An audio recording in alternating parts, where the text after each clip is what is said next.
वो काजिम के साथ आज एक केस सॉल्व करने के लिए आया हुआ था। शहीर ने उसके साथ आने से मना कर दिया था, क्योंकि बकौल उसका दिल बहुत कमजोर है। जो कुछ भी डेमन करता है, ये सब शहीर का दिल बर्दाश्त नहीं कर पाता। इसलिए वो आज नहीं आया था। डेमन ने उसे फोर्स भी नहीं किया था, क्योंकि उसका उनके साथ आज कोई काम भी नहीं था। उसने डॉक्टर जवाल और उसके भाई का काम तमाम कर दिया था। डॉक्टर जवाल ने जिसको वो चीजें फरोख्त की थी, आज डेमन उससे मिलने के लिए आया हुआ था। अपने सामने अनजान लोगों को देखकर वो आदमी हैरान था, और वो उसके घर में कैसे आए थे, इस बात से वो और ज्यादा हैरान था। क्या हुआ है मिस्टर अल्ताफ गौहर, ऐसे क्या देख रहे हो? डेमन ने उसके सामने एटीट्यूड से बैठते हुए कहा था, जबकि उसका ये एटीट्यूड अल्ताफ गौहर को बिल्कुल भी पसंद नहीं आया था।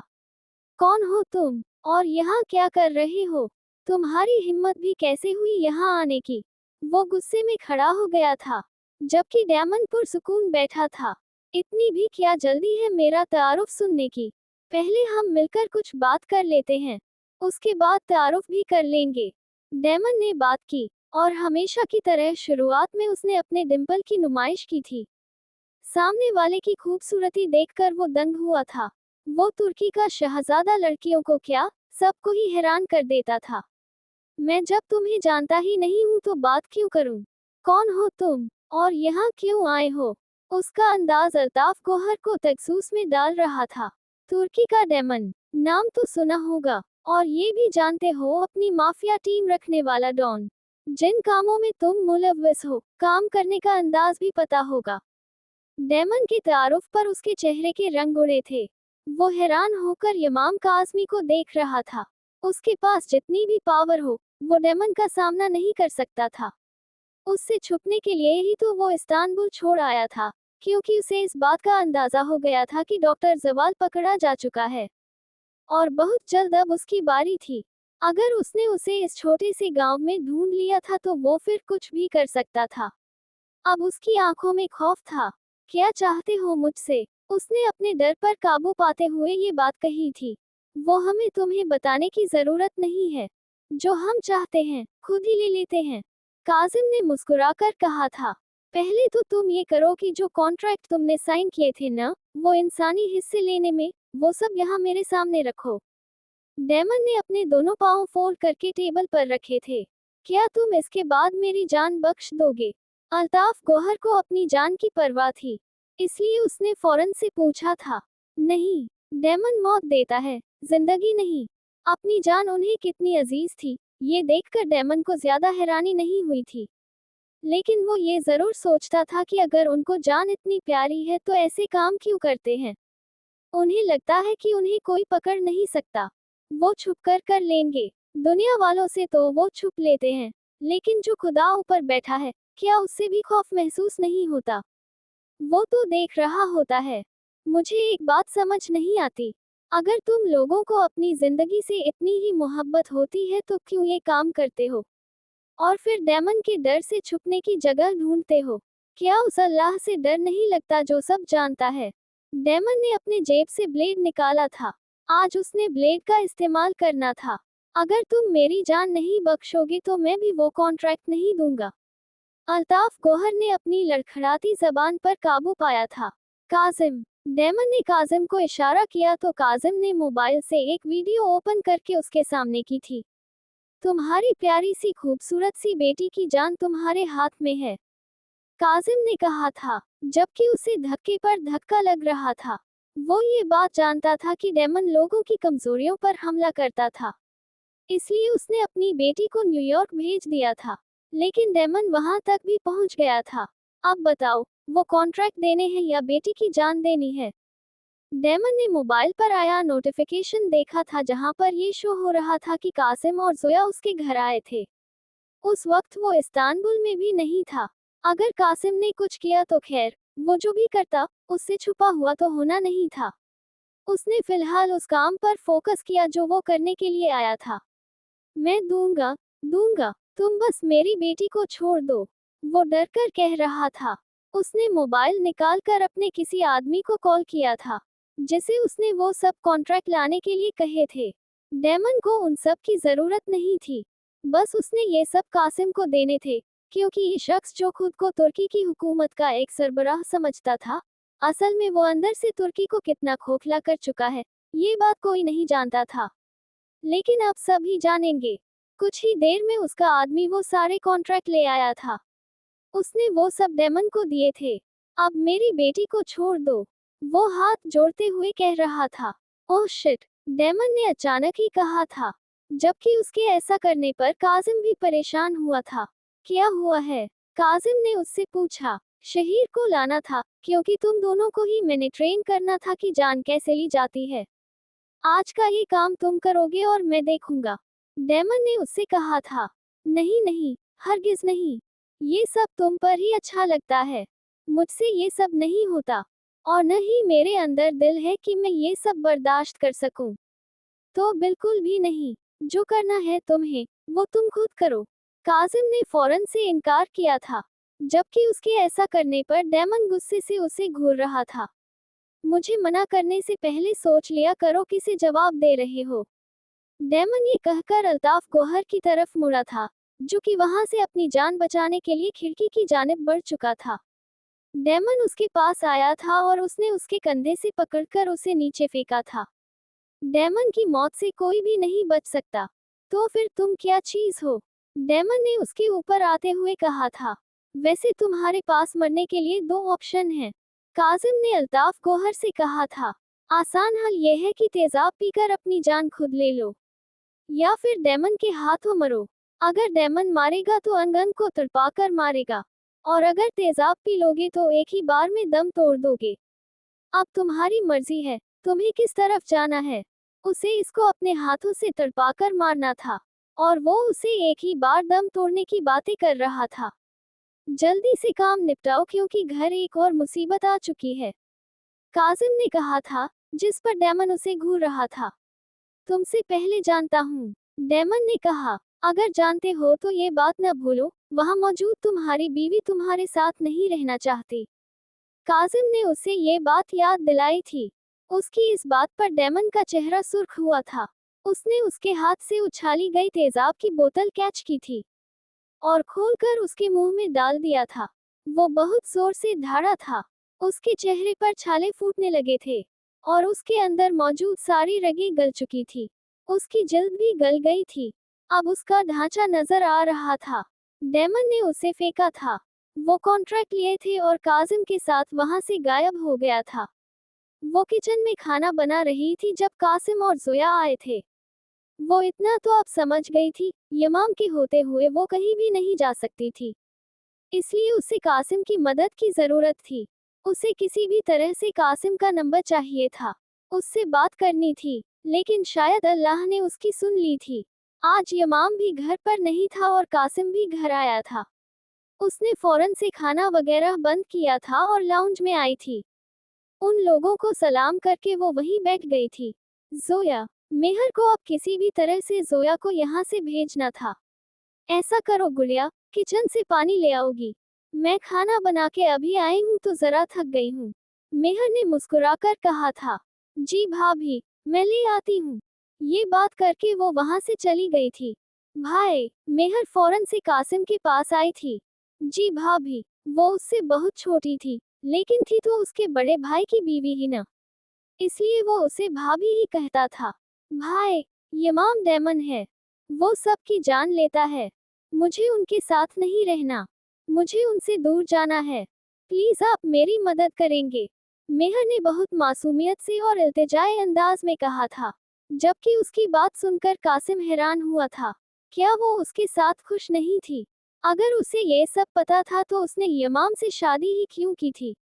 मैं अभी आपसे कुछ भी नहीं कह सकता भाभी। अगर आप ये जान गई हैं कि इमाम डेमन है, तो ये बात भी जानने की काम बाद में होता है यहाँ, और डेमन को इसकी भनक पहले पड़ती है। कासिम ने बात की थी कि जोया आ गई थी, और उसने पानी वहाँ रखा था।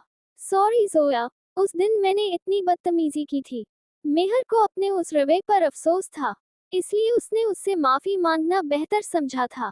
नहीं नहीं भाभी, कोई बात नहीं है, आप भाभी हैं मेरी, जोया ने मुस्कुराकर कहा था। अच्छा बताओ, क्या खाना पसंद करोगी? मेहर ने मुस्कुराकर उससे पूछा था। यमाम कहाँ है? कासिम ने मेहर को देखकर कहा था। वो घर पर नहीं है भाई। मेहर ने कासिम को जवाब दिया था। ओहो, बड़े बड़े लोग आए हैं। आने से पहले बता तो देते। हम खातिर तवाज़ो के लिए कुछ कर भी लेते। शहीर लाउंज में आया था। हम देख लिए हैं तुम लोगों की खातिर तवाज़ो। कासिम ने उसे देखकर कहा। वैसे आज किस मौजू पर आए हो? शहीर ने उसके सामने बैठते हुए कहा था। अपनी फजूल किस्म की बकवास न करो, क्योंकि यहाँ सिर्फ हम नहीं हैं। कासिम ने जोया का ख्याल करते हुए कहा। शहीर ने गुस्से से उसे घूरा था और वहां से निकल गया था, जबकि जोया मेहर को लेकर चली गई थी। कासिम को अब बस किसी तरह से मेहर से बात करनी थी। जोया को उसने कमरे में छोड़ा था और खुद किचन में आई थी। वहां उसके पीछे पीछे कासिम भी आया था। भाभी, उसने पीछे से उसे आवाज दी थी। वो डरकर पीछे हुई थी। जी भाई, आप मेरी मदद करेंगे? उसने फौरन से ही ये सवाल पूछा था। देखिए भाभी, ये डेमन का घर है। यहाँ जगह जगह सिक्योरिटी है। हम यहाँ ऐसी कोई भी बात नहीं कर सकते, और न ही मैं आपकी मदद कर सकता हूँ वैसे भी। कासिम को इतना तो अंदाजा था, उसने यहाँ कैमरे लगवाए होंगे, और अगर उनमें आवाज रिकॉर्ड होती तो उसके लिए मसला था। इसलिए वो इधर उससे कोई भी बात नहीं कर सकता था। उसने फोन निकालकर कुछ टाइप किया था और फिर उसके सामने किया था। भाभी, हम बाहर कहीं मिलेंगे और बात करते हैं। यहाँ डेमन का घर है। यहाँ ऐसी कोई बात नहीं कर सकते। मेहर ने वो टेक्स्ट पढ़ा था और फिर हाँ में सर हिलाया था। ठीक है भाभी, उसने हाँ में सर हिलाया। कासिम वहां से चला गया था। पता नहीं क्या होगा, वो मेरी मदद कर भी पाएंगे कि नहीं। मेहर ने परेशानी से कहा था। आज वो जोया की जिद पर यहाँ आया था, क्योंकि उसने यहाँ आने की जिद की थी, और उसे वहां आना ही पड़ा था। वो सब लोग रात का खाना एक साथ खा रहे थे। जो कुछ भी हुआ था, सबको अंदाजा यमाम को बहुत अच्छे से था, लेकिन फिलहाल वो खामोश था। कैसे आना हुआ आज तुम्हारा यहाँ? यमाम ने कासिम से पूछा था। मैं नहीं आना था, जोया ने आना था। वो मुझे जबरदस्ती लाई है। अच्छा अच्छा, तो जोया की वजह से तुम आए हो। अच्छी बात है, यमाम ने खाना खाते हुए कहा। तुम बताओ, शादी कर रहे थे अब तक कि नहीं? कासिम ने काजिम से पूछा था। मेरी फिक्र छोड़ो, मेरी शादी तो हो जाएगी। तुम अपना बताओ। कासिम ने इबादत को देखा था और फिर कासिम से बात की थी। जिसकी मेहंदी पर आए थे, उसकी मेहंदी तो हुई नहीं, लेकिन जिसके रिश्ते का भी नहीं सोचा था, उसका निकाह हो गया। कासिम ने हंसकर कहा था। तुम्हें भी अब कर लेनी चाहिए, क्योंकि तुम तरस रहे हो। ऐसा लगता है मुझे, इसलिए ही तो बगैर किसी लड़की के बारे में जाने उससे शादी करने निकले थे। यमाम ने उसकी आंखों में देखकर बात की थी। यमाम की बात पर काजिम और शहीर दोनों ही हंसे थे। आपको मजाक बनाने के अलावा और कुछ नहीं आता। मेहर को अच्छा नहीं लगा था कासिम की इंसल्ट, इसलिए वो बोली थी, जबकि डेमन को गुस्सा आया था। उसे क्यों फर्क पड़ रहा था कासिम से? पहले उसका यूं अकेले लाउंज में होना उसके साथ, उसके बाद वो किचन वाला सीन। तुम खामोश रहो। यमाम ने उसकी तरफ देखा भी नहीं था। उसे ये बात हरगिज बर्दाश्त नहीं हुई थी कि वो उसके भाई के साथ अकेली थी। हाँ, वो ये बात जानता था कि वो कासिम से क्यों मिल रही है, क्योंकि उसने उससे दूर जाना था और वो उसकी मदद लेना चाहती थी। लेकिन फिर भी वो उसे हर मर्द से दूर रखना चाहता था, सिर्फ अपने करीब। यमाम, कासिम ने उसकी सुर्ख आंखें देखकर उसके कंधे पर हाथ रखा था। आप मेरे भाई हैं। ये इसके, आपको तो चाहिए कि मेरी मदद करें, और आप उनकी मदद कर रहे हैं। मेहर ने खड़े होते कहा। मैंने मदद करना चाहा था जब तुमने कहा था कि तुम्हें नहीं रहना। तुम दोनों का निकाह नहीं हुआ था, लेकिन उसके बाद तुम खुद शामिल हुई हो यमाम की जिंदगी में, और अब इस सब से दूर जाना चाहती हो। तुम गलत कर रही हो। अगर नहीं रहना था तो पहले न रहती, क्योंकि तुम्हें पहले भी पता था कि यमाम डेमन है। काजिम ने उसकी तरफ देखकर ये बात की थी, जबकि जोया परेशान हो गई थी। ये आप सब कैसी बातें कर रहे हैं? जोया ने पूछा था। कुछ नहीं बच्चे, ये पागल हो गए हैं, यमाम ने फौरन से कहा था और उन सब को इशारा किया था। वो सब खामोश हो गए थे, और फिर सबने ही आराम से खाना खाया था। कासिम और जोया भी चले गए थे। यमाम कमरे में आया था। वो उससे पहले ही सो चुकी थी, या फिर उसे ये प्रिटेंड कर रही थी कि वो सो चुकी है। यमाम उसके पास आया था। आज वो गुस्से में था। उसे गुस्सा इस बात का था कि उसने कासिम से क्यों बात की थी, और बात भी ये कि वो उसे यहाँ से निकलने में मदद करे। हाँ, वो डेमन था सबके लिए। उसे मेहर के लिए भी एक डेमन बनना था, वरना वो उसकी बात नहीं मान रही थी, और वो नहीं चाहता था कि वो अपनी मेहर को खो दे। उठो, मुझे तुमसे बात करनी है। यमाम उसके बिल्कुल बराबर में आकर बैठ गया था। उसने कोई जवाब नहीं दिया था। वो जाग रही थी, लेकिन उसने ये महसूस नहीं होने दिया कि वो जाग रही है। यमाम ने उसकी ब्लैंकेट पकड़कर नीचे फेंक दी थी, लेकिन वो फिर भी सोती रही। यमाम ने उसका बाजू पकड़कर उसे बिठाया था। ये बात तो मैं अच्छे से जानता हूँ कि इससे पहले भी तुम जाग ही रही थी। मेहर, मेरी नरमी का गलत फायदा न उठाओ। मुझे वो बनने पर मजबूर नहीं करो जो मैं तुम्हारे लिए नहीं हूँ। यमाम ने उसका बाजू बहुत जोर से पकड़ा हुआ था, इतना जोर से कि उसकी आंखों में आंसू आ गए थे। उसने नम आंखों से यमाम की तरफ देखा था। मुझे नहीं पता आप क्या कह रहे हैं। मेहर ने अपना बाजू उसके हाथ से छुड़ाना चाहा था, लेकिन वो नाकाम हुई थी। ये बात तुम भी अच्छे से जानती हो और मैं भी कि मैं क्या बात कर रहा हूँ। मेहर, मैं तुम्हारे लिए यमाम हूँ। मुझे अपने लिए तुर्की का डेमन बनने पर मजबूर नहीं करो। यमाम ने उसका बाजू छोड़ दिया था, क्योंकि उसे भी इस बात का एहसास हो गया था कि उसे दर्द हो रहा है। तो आप क्यों हैं डेमन? क्यों जमीन पर एक खुदा बने हुए हैं आप? मेहर ने चीखते हुए कहा था। आहिस्ता बोलो। मैं अगर तुम्हारा ऐसा लहजा बर्दाश्त कर रहा हूँ तो सोचो कितनी मोहब्बत करता हूँ, वरना किसी को इतनी मजाल नहीं कि मेरे सामने जरा भी तेज आवाज में बात करे। यमाम को उसका चीखना हरगिज भी पसंद नहीं आया था। मुझे नहीं पता आहिस्ता कैसे बात करते हैं।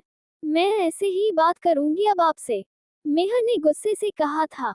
क्या चाहती हो तुम? यमाम ने खुद पर कंट्रोल रखते हुए कहा, क्योंकि वो नहीं चाहता था कि वो अपना दूसरा रूप उसके आगे जाहिर करे। मुझे आपके साथ नहीं रहना। वो बगैर उसकी तरफ देखे बोली।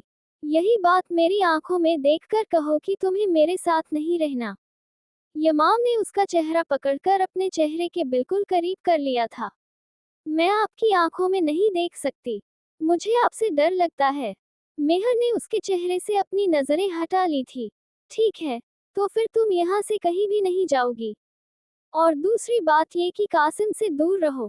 वो चाहकर भी तुम्हें यहाँ से निकाल नहीं सकता। और एक बात ये कि अगर तुमने दोबारा कासिम से ऐसी कोई भी बात की न, तो कासिम की लाश पर तुम्हारी उससे अगली मुलाकात होगी। यमाम ने उसे पकड़कर बेड पर धक्का दे दिया था। आप ऐसा कुछ भी नहीं करेंगे यमाम। मेहर के सारे बाल उसके चेहरे पर आ गए थे। उसने अपने बाल हटाए थे और खड़ी होकर उससे फिर से बोली थी।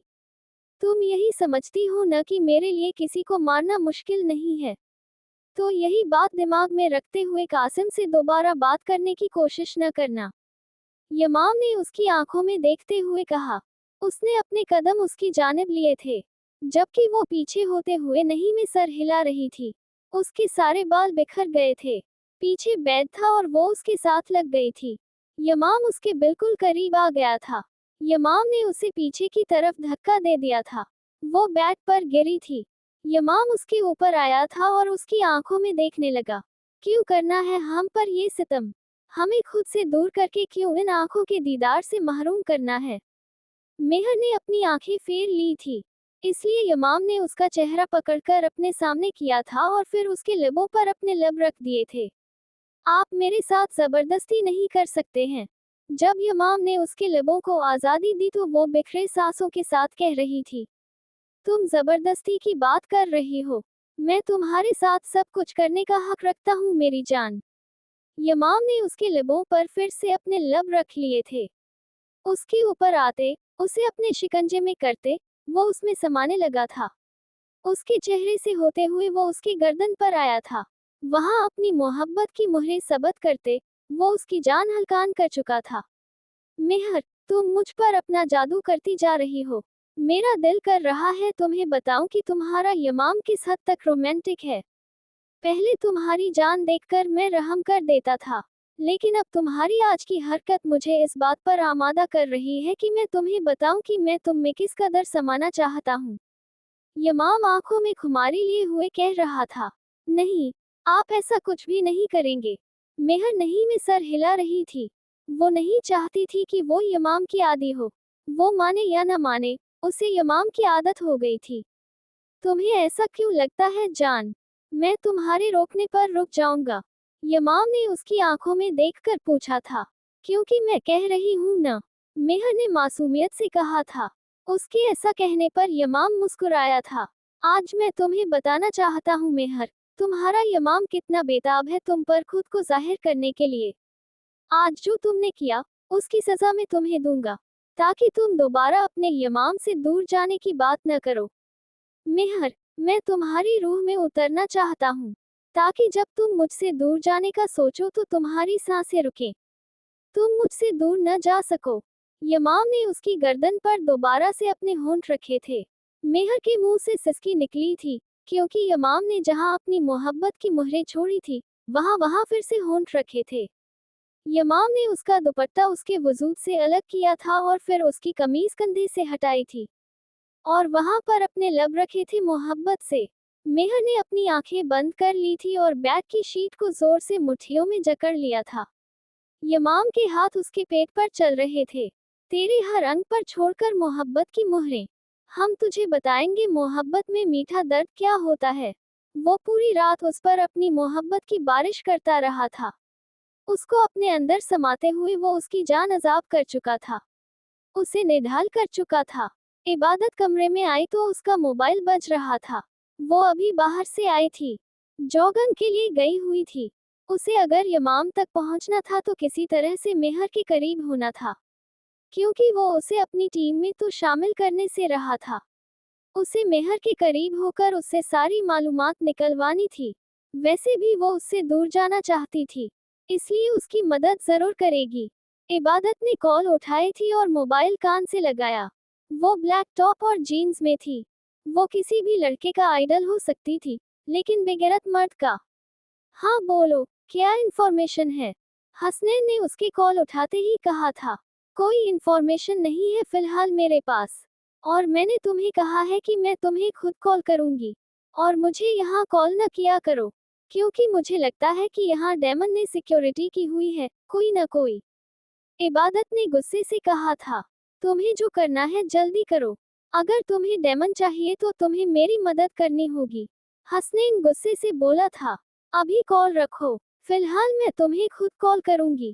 इबादत ने ये कहकर कॉल रख दी थी, क्योंकि इतना तो वो श्योर थी कि डेमन ने घर में सिक्योरिटी की होती है, क्योंकि ये डेमन का घर था और ये एक नॉर्मल घर तो नहीं हो सकता था। तुम्हें मेरा होना होगा डेमन। अगर तुम्हारी इंफॉर्मेशन देकर मैं तुम्हें अपना कर सकती हूँ तो मैं करूंगी। मेहर को तुम्हारी जिंदगी से मैं इतना दूर कर दूंगी कि तुम दोबारा उस तक पहुंच भी नहीं सकोगे। इबादत ने अपने दिमाग में सोचा था। फज्र के टाइम उसने मेहर की जान छोड़ी थी, और आज वो काम पर भी नहीं गया था। वो तो दोपहर के 2 बज गए थे और अब तक सो रही थी। वो खुद भी तकरीबन 12 बजे के करीब ही उठा था, क्योंकि रात से लेकर उसने फज्र तक अपनी बीवी के होश जो ठिकाने लगाए थे। नींद की जरूरत तो उसे भी थी। वो उस वक्त कमरे में आया था। वो अब तक सो रही थी। यमाम उसे देखकर मुस्कुराया था। वो उसके पास आया था और उसके बिल्कुल करीब बैठ गया था। जाने यमाम, उठ जाओ, दोपहर के 2 बज गए हैं। इसके बाद हमें काजिम की शादी के हवाले से भी कुछ डिस्कशन करनी है। यमाम ने उसके कान के पास आकर कहा था। मेहर ने कोई भी जवाब नहीं दिया था। वो उस वक्त अपनी पुरसुकून नींद में थी, और फिलहाल वो यही चाहती थी कि उसे कोई भी तंग न करे। मेहर, उठ जाओ न यार, वरना तुम जानती हो कि जब मैं अपने तरीके से उठाऊंगा तो फिर से तुम्हारी जान अजाब हो जाएगी। मेहर को सोता देखकर यमाम ने कहा था, जबकि उसकी तरफ से जवाब न पाकर और कोई भी हरकत न देखकर यमाम मुस्कुराया था। यानी तुम यही चाहती हो कि मैं तुम्हें अपने अंदाज से उठाऊं? अगर ऐसा है तो ऐसा ही सही मेरी जान। यमाम ने ये कहते ही अपने लब उसके लबों पर रख दिए थे, और एक बार फिर से उसकी सांसें बंद कर चुका था। अपनी सांसें बंद होता महसूस करके मेहर की आंख खुल गई थी। उसने यमाम को दूर करना चाहा था, लेकिन वो नहीं हुआ था। उसकी सांसों को मुश्किल में डाले वो मजे से अपनी किस कर रहा था। उसकी तरफ मुजामत उसके आगे दम तोड़ चुकी थी। आपको शर्म नहीं आती है क्या? यमाम ने जब उसके होठों को आजादी बख्शी तो अपनी सांसों को बहाल करने के बाद वो बोली थी, बिल्कुल भी नहीं। बीवी के सामने शर्म। तुम पागल हो क्या मेहर?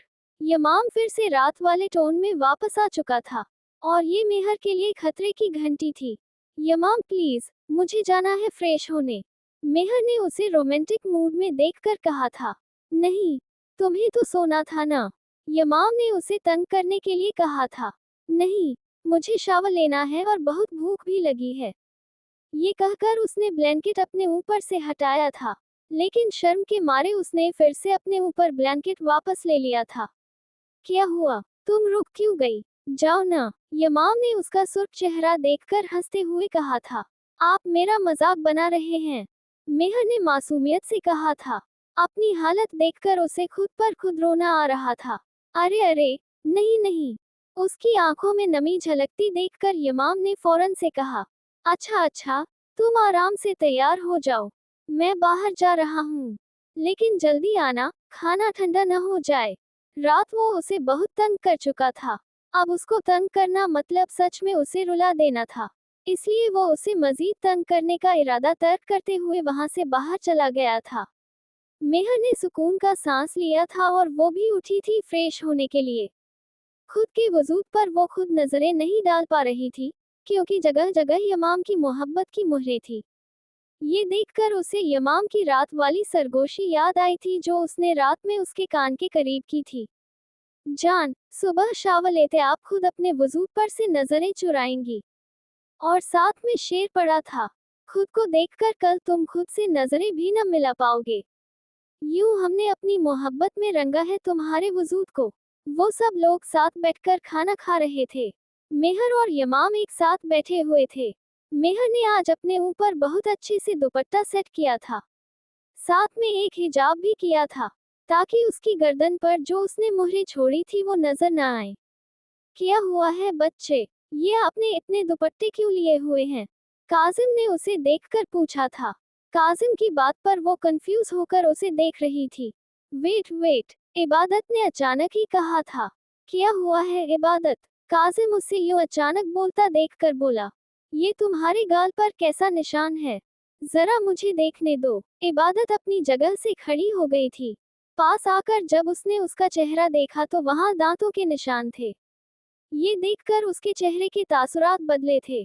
मेहर ने शर्म से नजरें झुका ली थी। उसका यूं नजरें झुकाना सब पर ही बहुत कुछ वाज़ेह कर गया था। इबादत खामोशी से जाकर अपनी जगह पर बैठ गई थी। उसने यमाम को देखा था जो कि मोहब्बत से मेहर को देख रहा था। बस कुछ ही देर की ये नजदीकियां हैं, फिर मैं तुम दोनों को इतना दूर कर दूंगी, तुम दोनों अंदाजा भी नहीं लगा सकते। इबादत ने उन दोनों की तरफ देखकर कहा, फिर क्या सोचा है तुम दोनों ने शादी के बारे में? यमाम ने काजिम से पूछा था। मुझे तो कोई मसला नहीं है, और मुझे लगता है कि इबादत को भी कोई मसला नहीं होगा, काजिम ने मुस्कुराकर कहा था। इबादत ने जो सोचा था कि वो काजिम के करीब होकर डेमन की इंफॉर्मेशन निकालेगी, तो वो ऐसा कभी भी नहीं करेगा। वो उसे डेमन की कोई भी इंफॉर्मेशन नहीं देगा, लेकिन वो मेहर को इस्तेमाल कर सकती थी। वो काजिम से शादी कैसे कर सकती थी? उसने तो यमाम को हासिल करना था ना। तो फिर ये सब उसे किसी भी तरह ये सब रोकना था। वो शादी से मना नहीं कर सकती थी। अगर उसने ऐसा कर दिया तो यमाम उसे यहाँ से निकाल देगा। फिर वो कभी भी मेहर के करीब नहीं हो सकती थी, नहीं उन दोनों को एक दूसरे से दूर कर सकती थी। मुझे मसला है, मैं अभी शादी नहीं कर सकती, उसने फौरन से कहा था, जबकि उसकी बात पर सब लोग उसकी तरफ देख रहे थे। मेरा मतलब ये है कि मुझे और काजिम को एक दूसरे को समझने के लिए थोड़ा वक्त चाहिए। वो ऐसे ही मना नहीं कर सकती थी, इसलिए अपने लफ्जों की दुरुस्तगी करते हुए बोली थी, लेकिन मेरी नज़र में ये सब फजूल है और ऐसा कुछ भी नहीं होगा। यमाम को उसकी बात पर गुस्सा आया था, लेकिन वो कंट्रोल कर गया था। काजिम ने इबादत की तरफ देखा था। ना जाने क्या था ऐसा इस लड़की में, आजकल वो उसकी तरफ खींचा जा रहा था। उसकी ये बात काजिम को बहुत बुरी लगी थी, लेकिन वो उसके साथ कोई जबरदस्ती भी नहीं कर सकता था। नहीं इमाम, उसे जितना वक्त चाहिए वो ले ले। ये बात करते ही काजिम वहां से चला गया था। उन सब में से बाकी किसी को भी उसका ऐसा अंदाज पसंद नहीं आया था। कमरे में जाओ अपने। यमाम उसे मजीद यहाँ बर्दाश्त नहीं कर सकता था, इसलिए गुस्से से बोला था, लेकिन मुझे भूख लगी है। इबादत ने यमाम को देखकर ढीठू की तरह कहा था, तुम्हें तुम्हारा खाना मिल जाएगा कमरे में। मैंने कहा न, जाओ यहाँ से। यमाम अपनी जगह से खड़ा हो गया था और वो धाड़ा था जिस पर वो वहां से चली गई थी। मैं काजिम के पास जा रहा हूँ, तुम इबादत को खाना देकर आओ, यमाम ने शहीर से कहा था और वहां से चला गया। जिस पर शहीर ने हाँ में सर हिलाया था और उसके लिए खाना निकालने लगा था। भाई, आप छोड़ें, मैं दे आती हूँ, मेहर ने शहीर से कहा था। नहीं गुड़िया, यमाम गुस्सा होगा। मेहर को देखकर शहीर ने कहा, नहीं होंगे, और अगर हुए भी तो मैं संभाल लूंगी। मेहर ने शहीर से ट्रे लिया था। शहीर वहां से चला गया था और उसके बाद मेहर उसके लिए खाना निकालकर उसके कमरे की तरफ चली गई थी। मेहर खाना लेकर उसके कमरे में आई थी, जहां वो कमरे में टहल रही थी। कमरे का दरवाजा खुलता देखकर इबादत ने उस तरफ देखा था। अरे, तुम क्यों लेकर आए हो? इबादत उसके पास आकर उसके हाथ से खाने की ट्रे लेकर बोली थी। वो तुम्हें भूख लगी थी ना, तो मैंने सोचा तुम्हारे लिए खाना ले आऊं। मेहर ने मुस्कुराकर जवाब दिया था। थैंक यू, आओ बैठो, इबादत ने मुस्कुराकर कहा और उसे बैठने का इशारा किया था। मेहर ने हाँ में सर हिलाया था और उसके साथ ही बैठ गई थी। वैसे तुम्हें यूं सबके सामने भाई को मना नहीं करना चाहिए था। मेहर ने बात का आगाज किया था। तुम सही कह रही हो, मुझे उनसे अकेले में बात करनी चाहिए थी। इबादत ने उसके सामने यूं प्रिटेंड किया कि उसे बुरा लगा हो शायद, काजिम को यूं मना करना। अच्छा, तुम खाना खाओ, मैं चलती हूँ। एक बात, भाई से जरूर बात कर लेना, मुझे लगता है वो तुमसे मोहब्बत करने लगे हैं। मेहर ने मुस्कुराकर उससे कहा था, जिस पर उसने हाँ में सर हिलाया था। वो उससे यहाँ ऐसी कोई भी बात नहीं कर सकती थी, क्योंकि डेमन की सिक्योरिटी का उसे सही से आइडिया नहीं था। हाँ अलबत्ता, वो पहले ये गलती कर चुकी थी कि 2 बार उसने घर पर ही अल्ताफ गौहर से बात की थी, और उसे इस बात का अंदाजा था कि डेमन को ये बात मालूम है। हम, ठीक है, इबादत ने हाँ में सर हिलाया था और मेहर चली गई थी। तुम्हें मैं डेमन से इतना दूर कर दूंगी कि तुम्हें अंदाजा भी नहीं होगा, उसने खुद से कहा था। वो घर से बाहर आ गया था। सुनसान जंगल था, आसपास कोई भी नहीं था, कोई भी आबादी नहीं थी। डेमन भी उसके साथ साथ चल रहा था, शहीर भी उनके साथ था। क्या हुआ तुम्हें? उस लड़की की बात बुरी लगी है क्या? डेमन ने काजिम के कंधे पर हाथ रखा था। मुझे वो लड़की समझ नहीं आती, पल में वो क्या होती है और पल में क्या हो जाती है, मैं कुछ नहीं समझ पा रहा। काजिम ने परेशान होकर कहा था। तुम्हें मोहब्बत हो गई है उससे? डेमन ने उसकी तरफ देखकर पूछा था। मैं नहीं जानता डेमन, बस मुझे पता नहीं क्यों आज उसका यूं सबके सामने इनकार कर देना अच्छा नहीं लगा। उसने अगर बात करनी थी तो मुझसे अकेले में कर लेती, यूं करने की क्या जरूरत थी? काजिम ने डेमन की तरफ देखकर कहा। मुझे लगता है तुम इस लड़की को पसंद करने लगे हो। काजिम को देखकर डेमन ने मुस्कुराकर ये बात की थी, मतलब ये कि अब से काजिम की गर्लफ्रेंड बदल गई। शहीर उन दोनों को देखकर बोला था, जबकि उसके ऐसा कहने पर यमाम और काजिम दोनों ने उसे घूरा था, जिस वजह से वो खामोश हो गया था। लेकिन मुझे ये लड़की मशकूक लग रही है, हमें उसे अपनी आंखों के सामने रखना है, डेमन ने काजिम को देखकर कहा था। हाँ, मुझे भी यही लग रहा है। पिछले कुछ दिनों से 2 बार उसे कॉल आ चुकी है, और उसके चेहरे के एक्सप्रेशन बता रहे हैं कुछ गलत है। और तो और, कैमरा भी उसके कमरे में ऐसा है कि साउंड रिकॉर्ड ही नहीं हो सकता। शहीर ने डेमन की बात में हामी भरी थी। आज ही तुम्हें उस रूम का कैमरा चेंज करना है, और हाँ, मेरे रूम का कैमरा निकाल दो, डेमन ने शहीर से कहा था। वो तो ठीक है डेमन, लेकिन तुम्हारे रूम का कैमरा क्यों निकालना है? काजिम ने हैरान होकर पूछा था, क्योंकि पूरे घर की सिक्योरिटी बहुत ज्यादा जरूरी थी। मैं नहीं चाहता कि मेरे और मेहर के मोमेंट्स रिकॉर्ड हों। डेमन की इस बात पर वो दोनों ही खामोश हो गए थे। लेकिन ऐसा भी तो हो सकता है न कि हम उस वक्त कैमरा बंद कर लें। शहीर ने खामोशी तोड़कर डेमन से कहा था, मैंने जो कहा है तुम बस वैसा करो। डेमन अभी बात कर रहा था कि उनके सामने दो आदमी आ गए थे। उन दोनों को देखकर डेमन ने काजिम और शहीर की तरफ देखा था। उन तीनों ने ही ये शक्लें देख रखी थी। क्या हुआ तुम दोनों को? हमारे पीछे यहाँ क्यों आना पड़ा? मैं तो खुद कुछ दिनों में तुम लोगों से मुलाकात करने वाला था, क्योंकि हमें तुम्हें खत्म करना है। उनमें से एक आदमी ने कहा था। वो दोनों ही स्कूल के टीचर थे। टीचर वो नाम के थे। स्कूल के नाम पर वो लड़कियों की इज्जत खराब करते थे। डेमन को ये बात मालूम हुई थी तो उसने उन लोगों को अपने आने की खबर पहले ही दे दी थी। वैसे मेरा नाम जानने के बाद, मेरी पहचान जानने के बाद भी तुम दोनों ऐसे खड़े हो, ये बात तो गलत है ना? डेमन ने बात की तो उसके गाल के दोनों गड्ढे नुमायां हुए। ऐसे भी क्या हो तुम? उनमें से एक ने कहा था। क्या तुम दोनों को नहीं पता हम कौन हैं? फिर यहाँ तक हमारे पीछे कैसे आए? काजिम ने उन लोगों से पूछा था। तुम लोग आम से आदमी हो, बस हीरो बनना था तो हमारे काम के बीच में आना चाह रहे थे। उनमें से एक शख्स ने कहा था, लगता है तुम्हारे बॉस ने तुम दोनों को सही इंफॉर्मेशन के साथ नहीं भेजा। चलो, कोई बात नहीं, हमारा डेमन बता देगा तुम्हें सही इंफॉर्मेशन। शहीर ने मुस्कुराकर कहा। डेमन, उन दोनों ने ही ये अल्फाज दोहराया था। तुर्की में तो सिर्फ एक ही डेमन था, और वो डेमन कहीं ये शख्स तो नहीं था। उन दोनों ने ही हैरानी से एक दूसरे की तरफ देखा था। डेमन, तुर्की का डेमन, अपनी माफिया टीम रखने वाला, नाम तो सुना होगा ना? आज देख भी लिया, डेमन ने उनके पास आते हुए कहा था। उसने उन दोनों के कंधों पर हाथ रखा था और उनके कान के करीब होकर उसने कहा, कैसी मौत चाहते हो, क्योंकि यहाँ से जिंदा तो तुम लोग जा नहीं सकते।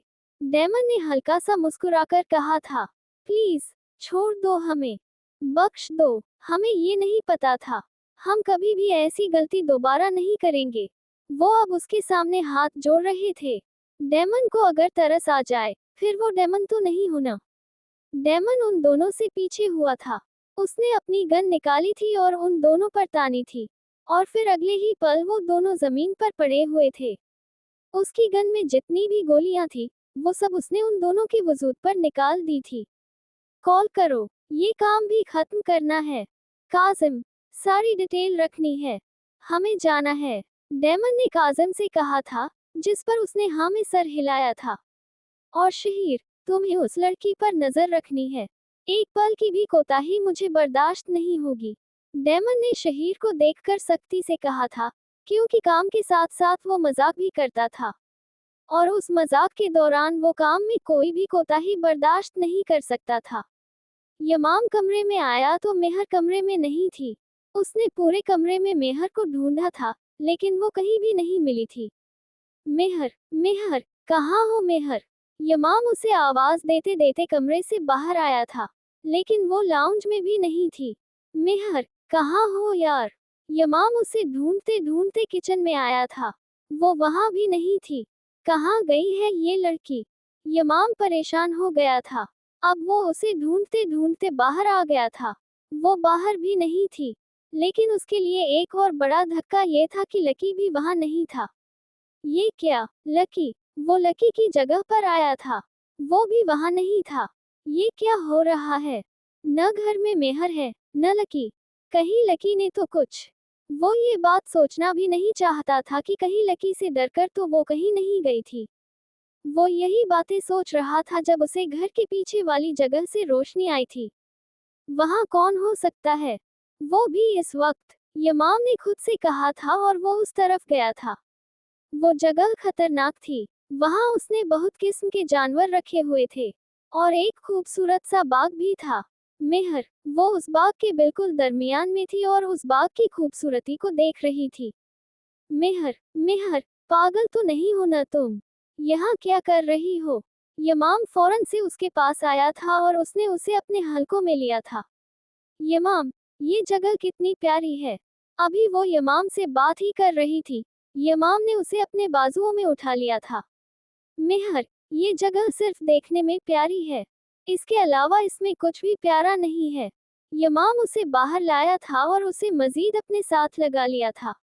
क्या हो गया है यमाम? इतनी प्यारी जगह तो है, इतने प्यारे प्यारे फूल हैं, इतनी खूबसूरत घास है, तितलियां हैं, जुगनू हैं, इसमें क्या बुराई है? मेहर को समझ नहीं आया था वो ये बात क्यों कर रहा है। तुम अभी चलो यहाँ से, ये जगह तुम्हारे लिए नहीं है, और तुम आइंदा यहाँ नहीं आओगी। यमाम उसे अंदर ले जा रहा था। वो अभी भी उसके बाहों में थी। क्यों यमाम? वो इतनी प्यारी जगह है, इतनी खूबसूरत है, मुझे वहां जाना है, बल्कि रोज जाना है, मेहर ने जिद करते हुए कहा था। नहीं मेरी जान, जरूरी नहीं जो जगह देखने में खूबसूरत हो, वो अंदर से भी वैसी हो, इसलिए तुम आइंदा उस तरफ कदम भी नहीं रखोगी। यमाम ने सख्ती से कहा था। लेकिन क्यों यमाम, ऐसा क्यों? मेहर ने उससे एक बार फिर पूछा था। यमाम उसे लेकर कमरे में आया था। उसने कमरे में लाकर उसे बेड पर बिठाया था।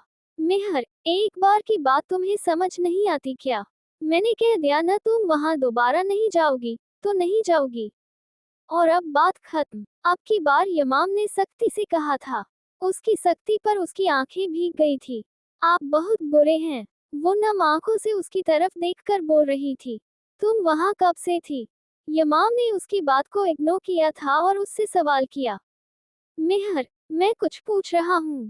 तुम वहां कब से थी? उसको खामोश देखकर मेहर ने सख्ती से पूछा था। अभी कुछ देर ही हुई थी कि आप आ गए थे। वो नम आंखों से बोली। फिर भी कितनी देर? डेमन को जानना था वो वहां कब से थी, क्योंकि वो जगह उसके लिए नहीं थी। 10 मिनटों से मैं वहीं थी। उसने यमाम की तरफ देखने की गलती नहीं की थी। तुमने वहां कोई और चीज तो नहीं देखी थी ना? यमाम ने उसका चेहरा अपने दोनों हाथों में ले लिया था और उससे पूछने लगा।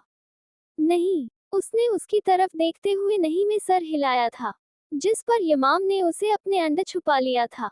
डेमन, डेमन, काजिम भागता हुआ उसके कमरे के पास आया था। उस वक्त उसका यहाँ आना यमाम को गुस्सा आया था। ये बात वो अच्छे से जानता था कि उस वक्त वो मेहर के साथ होगा। फिर भी वो उसे तंग कर रहा था। अगर कोई मसला हो गया था तो वो उसे क्यों बुला रहा था? खुद देख लेता। डेमन, उसने एक बार फिर से खटखटाया था। क्या हो गया है? कौन सी कयामत आ गई है? यमाम गुस्से से बोला था और उसने आकर दरवाजा खोला था। कोर्ट की तरफ से नोटिस आया है। यमाम काज़मी ने एक चीता पाल रखा था और अब वो उसके घर से भाग गया है। जनरल कासिम को वो शहर में नजर आया है तो केस हुआ है। काजिम ने उसके आगे नोटिस किया था। लकी, ऐसा कैसे हो सकता है? वो यहाँ से कैसे जा सकता है? यमाम परेशान हो गया। लकी नहीं था, वो घर से कैसे जा सकता था? बहुत दिनों से उसने भी लकी के साथ टाइम स्पेंड नहीं किया था। उसे बाहर नहीं ले जाया गया था, उससे अपनी बातें नहीं की थी, उसके साथ वक्त नहीं गुजारा था। लकी तुझे बहुत मिस करता था, अफसुर्दा रहता था। जब वो बच्चा था तब तो उसे लेकर आया था, काम के बाद सारा टाइम तो उसे देता था, लेकिन अब ऐसा नहीं है, और वो यहाँ से शायद जाना चाहता था। काजिम ने उसकी तरफ देखकर कहा था, जबकि उसकी ये बात सुनकर तो वो भी परेशान हो गया था। वो तो उसका छोटा सा बच्चा था, इतने सालों से उसके साथ था, वो ऐसे कैसे जा सकता था? और ना जाने वो उस वक्त कहाँ होगा। इस कोर्ट के केस का क्या करना है? उसे खामोश देखकर काजिम ने पूछा था। फिलहाल इसे टाल दो, लकी को ढूंढना हमारे लिए बहुत जरूरी है। वो किसी को नुकसान तो नहीं पहुंचाएगा, ये बात तो मैं जानता हूँ, लेकिन लोग उससे खौफजदा जरूर होंगे। यमाम बाहर की तरफ भागा था। काजिम उसके पीछे पीछे था। ये शहीर क्या कर रहा है? क्या उसे अब तक इस बात की खबर नहीं हुई क्या? डेमन आगे चलते हुए गुस्से से कह रहा था। वो तेरे डर से पहले ही उसे ढूंढने जा चुका है, काजिम ने उसे बताया था। डेमन ने कुछ ही पल में कहराम मचा दिया था। पूरे इस्तांबुल को उसने 5 मिनटों में अपने अंडर किया था। लेकिन ऐसा कैसे हो सकता था कि उसके किसी आदमी ने लकी को न देखा हो? पूरे इस्तांबुल में खबर फैल चुकी थी कि डेमन इस्तांबुल में है, इसीलिए सब लोग ही अपने अपने घरों में बंद हो गए थे। पूरे इस्तांबुल में लकी को तलाश किया जा रहा था। उसने 1 घंटे में पूरा इस्तांबुल देख लिया था, उसे लकी कहीं भी नहीं मिला था। कोर्ट की तरफ से जो नोटिस था, उस पर लिखा था कि जनरल कासिम ने उसे देखा है, लेकिन वो किसी को पकड़ने नहीं दे सकता खुद को। डेमन ने खुद से ये बात की थी। उसने गाड़ी का रुख कासिम के घर की तरफ किया था। वो 5 मिनटों में वहां पहुंचा था। वो इजाजत लिए बगैर ही अंदर दाखिल हुआ था। वहां मौजूद गार्ड्स में इतनी हिम्मत नहीं थी कि उसे रोक सकते। कोई सिक्योरिटी उसे नहीं रोक सकती थी। वो सीधा अंदर आया था जहां कासिम टांग पर टांग रखकर बैठा था। डेमन को देखकर उसके चेहरे पर मुस्कुराहट आ गई थी। वेलकम, वेलकम भाई। मुझे यकीन था आप यहाँ का रुख जरूर करेंगे, लेकिन इतनी देर कर देंगे ये नहीं सोचा था। पूरा इस्तांबुल देखने से पहले ही यहाँ का रुख कर लेना चाहिए था ना। कासिम मुस्कुराकर बोला, क्योंकि मुझे इस बात पर यकीन ही नहीं है कि मेरा चीता तुम्हारी पकड़ में आएगा। डेमन ने उसके सामने टेबल को लात मारते हुए कहा था। अच्छा, तो फिर यहाँ आए क्यों हो? कासिम के चेहरे पर मुस्कुराहट अभी भी बरकरार थी। सिर्फ और सिर्फ ये बताने आया हूँ कि ये जो केस किया है तुमने मेरे खिलाफ, इसका एक भी सबूत तुम्हें नहीं मिलेगा। अगर तुम झूठे साबित हुए तो फिर देखना, तुमने डेमन से पंगा लिया है। डेमन, माफिया का डेमन, जिसके आगे पूरा तुर्की घुटने टेक देता है। तो तुम क्या चीज हो? डेमन गुस्से से बोलता वहां से जाने लगा था जब कासिम की आवाज ने उसे रोक दिया। हाँ, तुम्हारा वो चीता पकड़ में आ तो नहीं रहा था, लेकिन नशा हर एक चीज को अपने काबू में कर लेती है। उसने तुम्हारे लकी को भी कर लिया। कासिम उठ खड़ा हुआ था। डेमन मुड़ा था और उसने उसकी तरफ देखा। वो खूंखार आंखों से उसकी तरफ देख रहा था। एक बार पहले भी मैंने तुमसे कहा था, मेरे रास्ते में मत आना, वरना अंजाम अच्छा नहीं होगा। लेकिन तुमने नहीं मानी मेरी बात। काजिम, उससे बात करने के बाद उसने काजिम को इशारा किया था। वो वहां से आंख झपकते हुए गायब हुआ था। कासिम भी हैरान हुआ था। तुम कुछ भी नहीं कर सकते, क्योंकि जोया यहाँ है ही नहीं। कासिम अपनी तरफ से सारी तैयारियां कर चुका था। तुमने सोचा तुम उसे यहाँ से भेज दोगे, मैं उस तक नहीं पहुँच सकूंगा। अच्छे से जानता हूँ तुमने उसे कहाँ छुपा कर रखा है। कहो तो बताऊं। डेमन उसके पास आकर बोला था। पाकिस्तान में रखा हुआ है। तुमने उसे पाकिस्तान के सूबे बलूचिस्तान और फिर बलूचिस्तान के शहर क्वेटा में बोलान कॉलोनी, बिल्डिंग 3 और रूम नंबर 5। ये बात करते डेमन के गाल के डिंपल नुमाया हुए थे। कुछ ही देर में वो मेरे पास होगी। तुम तो उसे वहां छोड़ आए। तुम्हें क्या लगा मेरी तुम पर नजर नहीं? हमेशा होती है। और लकी को तो मैं निकाल लूंगा तुम्हारी कैद से बहुत जल्द। जोया के बारे में सोचो। हाँ, सच में मेरे अंदर कोई जज्बात नहीं है, सिवाय अपनी बीवी के, अपनी मोहब्बत के। वो ये बात कहकर वहां से जा रहा था, जबकि कासिम हैरान था, ऐसा कैसे हो सकता था? उसने जोया को खुद से इसलिए इतना दूर किया था कि वो उस तक पहुंच न सके। अभी उसे इस्तांबुल में आए 2 घंटे हुए थे और जोया की सारी इंफॉर्मेशन उसके पास थी। उसे लगा था वो उसकी बहन थी, वो उसे कोई नुकसान नहीं पहुंचाएगा। लेकिन वो गलत था। उसके पास अब एक ही हल था, लकी को वापस करके, केस वापस लेकर जोया को बचाना। लेकिन वो ऐसा करके डेमन को छूट दे रहा था। वो कैसे उसे छोड़ सकता था? इतनी मुश्किल से तो वो पकड़ में आया था। लेकिन उसकी खूबसूरत मासूम बहन जो अभी सिर्फ 16 साल की थी, उसका क्या? डेमन, पता चल गया है लकी किधर है। काजिम ने उसको रैश ड्राइविंग करते देखकर कहा था। वो बहुत तेज गाड़ी चला रहा था। उसकी स्पीड से तो गाड़ी में बैठे काजिम और शहीर को भी डर सा लग रहा था। तो मेरा मुंह क्या देख रहे हो? जल्दी से बताओ ना, डेमन ने इंतहाई गुस्से से कहा था। लेकिन वो इस्तांबुल में नहीं है। काजिम ने डेमन की तरफ देखकर कहा, जबकि उसकी बात पर डेमन ने हैरानी से उसकी तरफ देखा था। तो फिर कहाँ है? तो इतना सस्पेंस क्यों कर रहे हो? डेमन ने गाड़ी रोकते गुस्से से पूछा था। वो कैपाडोसिया में है। काजिम उसको गुस्से में देखकर कहा। क्या, कैपाडोसिया? डेमन ने उसकी तरफ देखकर कहा था। इसका मतलब लकी बहुत देर से घर से गायब था और उसे ये बात पता नहीं चली थी। वो कैसे इस सब से इतना बेखबर हो सकता था? कासिम, कासिम को कॉल करो, डेमन ने काजिम से कहा। कासिम ने कासिम को कॉल की थी और फिर मोबाइल स्पीकर पर लगाया था। जैसे तुमने लकी को कैपाडोसिया भेजा है ना, उसी तरह से तुम उसे वापस भी लाओगे। वरना अपनी बहन को भूल जाना। डेमन ने चीखते हुए ये बात की थी। अच्छा, अगर ऐसी बात है तो अपने घर जाकर पहले ये देख लो, तेरी बीवी घर पर है कि नहीं। कासिम के पास उसकी कमजोरी थी। अब जैसे उसने उसकी कमजोरी पर वार किया था, अब की बार कासिम ने भी उसकी कमजोरी पर वार किया था। तुम ऐसा नहीं कर सकते। तुम अच्छे से जानते हो मुझे। डेमन का दिमाग सुन्न हुआ था। उसने जो बात की थी, उसके दिल में तकलीफ हुई थी। अगर तुम कर सकते हो तो मैं क्यों नहीं कर सकता। कासिम ने ये कहकर कॉल रख दी थी। नहीं नहीं, ऐसा नहीं हो सकता। मेहर, उसने गाड़ी वापस से घर की तरफ ली थी। मेहर उसकी पूरी जिंदगी थी। उसकी रूह का हिस्सा बन चुकी थी। उसमें उसकी सांसें बसती थी। ये बात सुनते ही उसे ऐसा महसूस हुआ था जैसे किसी ने उसके जिस्म से जान निकाल दी हो। उसका वजूद बेजान हो गया था।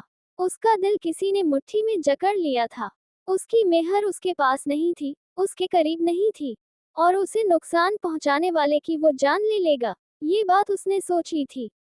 ये तुम घर की तरफ क्यों जा रहे हो डेमन? हमें मेहर को ढूंढना है। हमें कासिम तक जाना है। कासिम को शायद लगा था कि वो पागल हो गया है। वो जुनूनी अंदाज में एक तो ड्राइविंग कर रहा था, दूसरा उसकी आंखें लाल हो रही थी। उसे नहीं समझ आ रहा था उस वक्त वो क्या कर रहा है। डेमन, गाड़ी रोको और मेरी जगह आओ।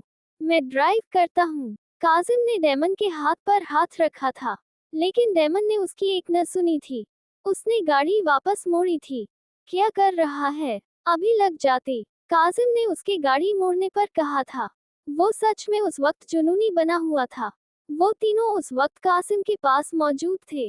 कासिम के साथ उसके ऑफिसर्स भी खड़े थे। कासिम को देखकर उसका खून खौल उठा था। उसका दिल किया था उसकी जान निकाल ले।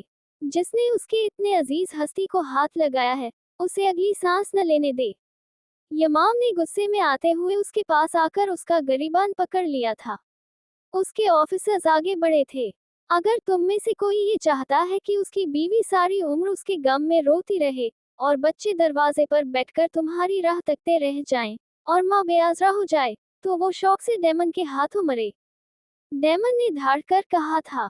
उसकी धाड़ पर वो सब पीछे होकर खड़े हो गए थे। कासिम को अपने ऑफिसर्स पर गुस्सा आया था। उन सब के अंदर मरने का डर था। उनमें से वाहिद कासिम ऐसा बहादुर था जिसे मरने का डर नहीं था। मेहर कहाँ है? बताओ मुझे, मेरी बीवी किधर है? यमाम इतनी जोर से चिल्लाया था कि पूरे घर में उसकी आवाज गूंज रही थी। मेहर को जब होश आया तो उसने खुद को अंधेरे कमरे में महसूस किया था। वो डर रही थी। मैं कहाँ हूँ? मैं यहाँ कैसे आई? यमाम, वो रोते हुए बोल रही थी। उसकी आंखों में आंसू आ गए थे। यमाम, वो रोते हुए कह रही थी। या अल्लाह, प्लीज तू बस मेरी इज्जत को अपने अमान में रखना। मेहर ऊपर की तरफ देखते हुए कह रही थी। या अल्लाह प्लीज, आप यमाम को भेज दें। प्लीज अल्लाह ताला, मुझे यहाँ डर लग रहा है। वो जमीन पर पड़ी हुई थी। उसके वजूद में जान नहीं थी। वो बस ये दुआ कर रही थी कि जल्द अज जल्द यमाम यहाँ आ जाए और उसे यहाँ से निकाल ले। ना जाने कहाँ वो फंस गई थी। अचानक उसके कानों में यमाम की धाड़ गूंजी थी जो किसी से पूछ रहा था कि मेरी मेहर कहाँ है, मेरी बीवी किधर है। उसे ऐसा महसूस हुआ था कि जैसे किसी ने उसे नई जिंदगी दी हो। उसका यमाम उसके बिल्कुल करीब था और बहुत जल्द उसे यहाँ से निकाल लेगा। उसने उठने की कोशिश की थी, लेकिन उसके वजूद में जान नहीं थी। शायद उसे ऐसा डोज दिया गया था जिस वजह से उसका वजूद बेजान हुआ था। या अल्लाह, तेरा लाख लाख शुक्र है। अब उसे यकीन था कि यमाम उसे बचा लेगा। उसकी जान और इज्जत दोनों अब महफूज थी। मैंने पूछा, मेहर कहाँ है? यमाम धाड़ रहा था, लेकिन कासिम पुरसुकून खड़ा था। अगर मेरी मेहर को कुछ भी हुआ ना, तुम अगली सांस नहीं ले पाओगे। तुम्हारे वजूद से जान मैं अपने हाथों से निकालूंगा। यमाम को उसका पुरसुकून अंदाज जहर लग रहा था। भाभी को बचाना है तो जोया को मुझे वापस करना होगा, कासिम ने पुरसुकून अंदाज में कहा। मेहर की जान बचाने के लिए मुझे तुम्हारी जरूरत नहीं है। तुमसे अपनी बीवी को भी छुड़ाऊंगा और लकी को भी। यमाम ने उसका गिरीबान छोड़कर उसे पीछे की तरफ धक्का दे दिया था। वैसे तुमने भी गलती कर दी। तुम खुद को तुर्की का डेमन कहते हो ना, लेकिन गलती तुम भी करते हो। तुमने अपनी कमजोरी को मुझ पर जाहिर कर दिया। वैसे सही ही कहते हैं, हर किसी की कोई ना कोई कमजोरी जरूर होती है। तुम्हारी कमजोरी तुम्हारी बीवी है, और उस पर वार करके मैं तुमसे कुछ भी करवा सकता हूँ। कासिम ने हंसकर कहा था, अपनी गलीज जबान से मेरी बीवी का नाम न लो। यमाम गुस्से से चीखा था, एक और बात, तुम्हारी बीवी को एक ऐसा इंजेक्शन दिया गया है जिससे उसका वजूद बेजान होता जा रहा है। वो हिल नहीं सकती, और अगर वो उसके पूरे वजूद में फैल गया, वो कभी भी चल नहीं सकेगी। और वो जहर 1 घंटे के वक्त में फैल जाता है। उसे वो इंजेक्शन दिए 30 मिनटों से ज्यादा हो गए हैं। अब तुम्हारी मर्जी है तुम्हें क्या करना है। वो जहर अपना असर करना 10 मिनटों में ही शुरू कर देता है। किसी किसी के वजूद में बहुत जल्दी भी फैलता है, ज्यादा टाइम नहीं लेता। अब तुम्हारी मर्जी है तुम्हें क्या करना है। अपनी बीवी चाहिए या फिर वो चीता चाहिए। तुम दोनों में से किसी एक को बचा सकते हो, और बचा भी उस सूरत में सकते हो जब तुम जोया को मेरे हवाले करोगे। तुम्हारे पास ज्यादा वक्त नहीं है। कासिम ने उसके इर्द गिर्द घूमते हुए ये सारी बातें की थी। घटिया, इंतहाई घटिया हरकत। तुम जानते थे तुम हमारा कुछ नहीं कर सकते। हम मेहर को तो वैसे भी छुड़ा लेंगे, लेकिन तुमने जानबूझकर ऐसा किया ताकि हमारे पास उसको बचाने के लिए ज्यादा वक्त न हो।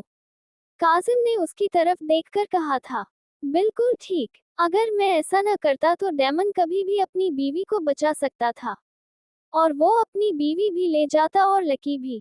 मैं तो फिर वही का वही रह जाता। जोया को तो तुमने बाद में वैसे ही छोड़ देना है जब तुम्हारा काम हो जाएगा, लेकिन मैं इस बार तुम्हें जीतने नहीं दे सकता। कासिम ने हंसकर कहा, अरे, तुम्हारे पास ज्यादा वक्त नहीं है। क्या सोच रहे हो? ज्यादा से ज्यादा तुम्हारे पास 20 मिनट होंगे, क्योंकि इन 20 मिनटों में तुम्हें अपनी बीवी को हॉस्पिटल भी तो लेकर जाना है ना। कासिम उसको सोचों में गुम देखकर बोला था, क्या चाहते हो? डेमन हार रहा था। आज उसने पहली बार खुद को इतना बेबस महसूस किया था। वो नहीं खो सकता था अपनी बीवी को। उसमें उसकी पूरी दुनिया बसती थी। क्या कहा? मुझे सुनाई नहीं दिया। जरा जोर से बोलो। कासिम को उसकी बेबसी पर आज हंसी आ रही थी। उसने आज पहली बार डेमन को अपने सामने मजबूर देखा था। वो पहली बार किसी के सामने मजबूर हुआ था।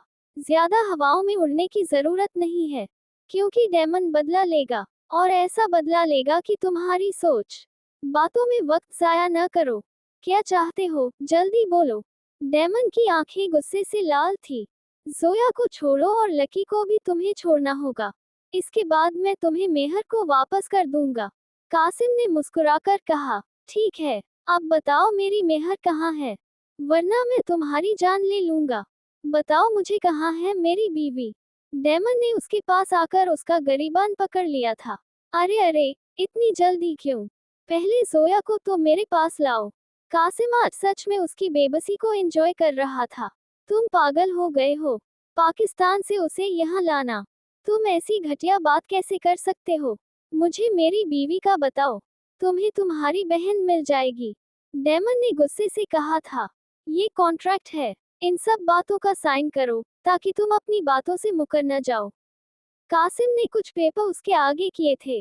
डेमन ने बगैर देखे ही साइन करना चाहा था जब कासिम फौरन से बोला था, पहले पढ़ तो लो। कासिम ने फौरन से कहा।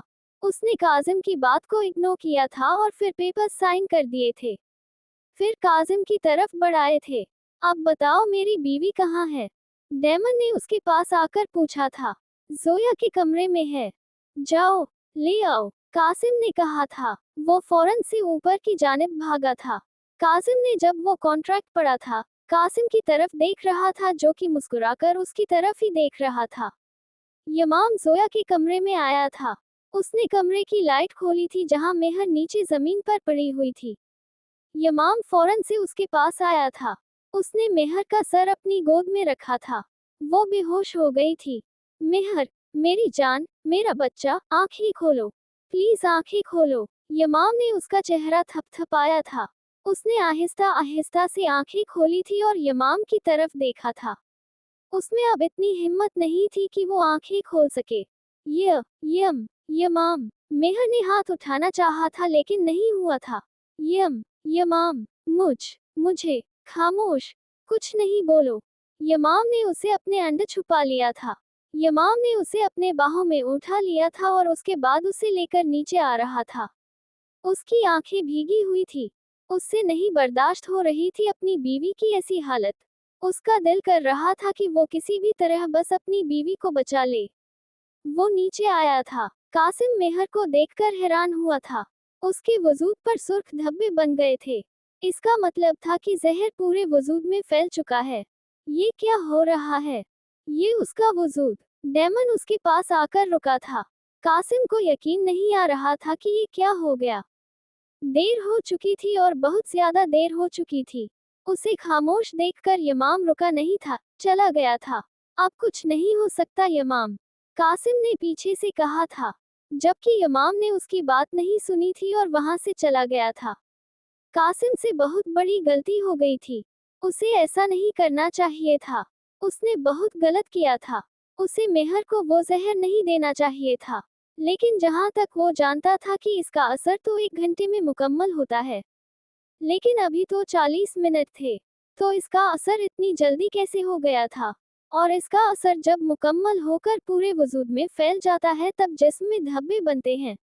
अगर इसकी वजह से वो लड़की चल न पाई तो क्या होगा? वो चल न सकी, किसी भी किस्म की कोई मूवमेंट न कर सकी तो क्या होगा? उससे बहुत बड़ी गलती हो गई थी जिसको वो कभी भी सुधार नहीं सकता था। वो हॉस्पिटल पहुंच गया था। मेहर को उन लोगों ने एडमिट कर लिया था। वो बाहर खड़ा था। उसकी आंखें भीगी हुई थी। ये सब क्या हो गया था? उसके होते हुए उसकी बीवी के साथ ये सब क्या हो गया है? उसने तो यही वादा किया था खुद से कि वो उसे कभी भी कुछ भी नहीं होने देगा। तो फिर ये सब क्या हो गया था उसकी बीवी के साथ? वो लड़की उसकी जिंदगी थी। अगर उसके साथ कुछ हो गया तो वो नहीं जिंदा रह पाएगा।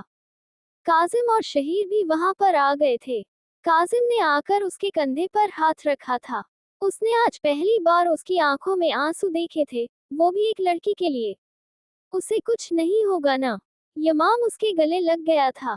काजिम ने उसे अपने साथ लगा लिया था। नहीं होगा, कुछ भी नहीं होगा, काजिम ने भी नम आंखों से कहा था। उसी वक्त डॉक्टर बाहर आए थे। यमाम उससे पीछे हुआ था और उसने डॉक्टर से पूछा था, कैसी है मेरी बीवी? यमाम ने डॉक्टर को देखकर कहा, देखिए सर, हम अभी कुछ भी नहीं कह सकते। हमने जहर तो निकाल लिया है, लेकिन उसका कोई फायदा नहीं हुआ है। पेशेंट फिर भी मूव नहीं कर सकती। इसका तोड़ निकालना होगा जो कि फिलहाल हमें कुछ समझ नहीं आ रहा। डॉक्टर ने यमाम को देखकर कहा, ऐसे कैसे आप कुछ नहीं कर सकते? तो आप लोग डॉक्टर किस बात के हैं? मुझे कुछ भी नहीं पता। मुझे मेरी बीवी सही सलामत चाहिए। यमाम ने उसका गरिबान पकड़ लिया था। क्या हो गया है यमाम? ये क्या कर रहे हो तुम? छोड़ो उसे। काजिम ने डॉक्टर का गरिबान छुड़ाया था। देखें, सॉरी डॉक्टर, प्लीज आप कुछ करें, मेरी बहन को बचा लें। काजिम के लहजे में भी इल्तिजा थी।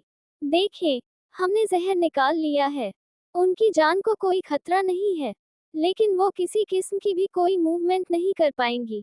डॉक्टर ने कहा था। यमाम से अपने पैरों पर खड़ा होना मुश्किल हो गया था।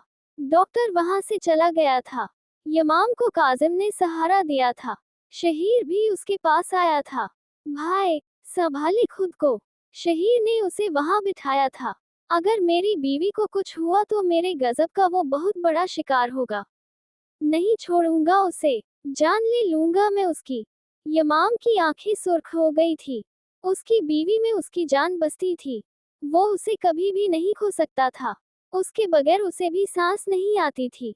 उसकी रूह में बस गई थी वो, और वो उसे कभी भी कुछ नहीं होने देगा। बस एक बार अल्लाह उसे उसकी मेहर लौटा दे, फिर वो उसे कुछ भी नहीं होने देगा। वो उसे ऐसे छुपा लेगा कि दोबारा उस पर कोई भी खतरा नहीं आने देगा। बस एक बार अल्लाह उस पर मेहरबानी कर ले। छोड़ूंगा तो मैं भी नहीं उसे। उसकी वजह से मेरी बहन इस हाल में है। काजिम भी आंखों में गुस्सा लिए बोल रहा था, क्योंकि उसकी बहन बहुत तकलीफ में थी। और जब वो होश में आएगी, तो जब उसे ये सब पता चलेगा तो वो कैसा महसूस करेगी। यमाम उसके कमरे में आया था जहां वो आंखें बंद करके लेटी हुई थी। उसकी हालत देखकर उसका दिल कर रहा था अपने आप की जान ले ले। ये थी उसकी पावर। खुद को तुर्की का डेमन कहने वाला आदमी अपनी बीवी को ही न बचा सका। अपनी माफिया टीम रखने के बावजूद उसकी बीवी इस हाल में थी। वो किस बात का डेमन था? उसका सबसे करीबी साथी, उसका बच्चा, उसका लकी घर से गायब हो गया था।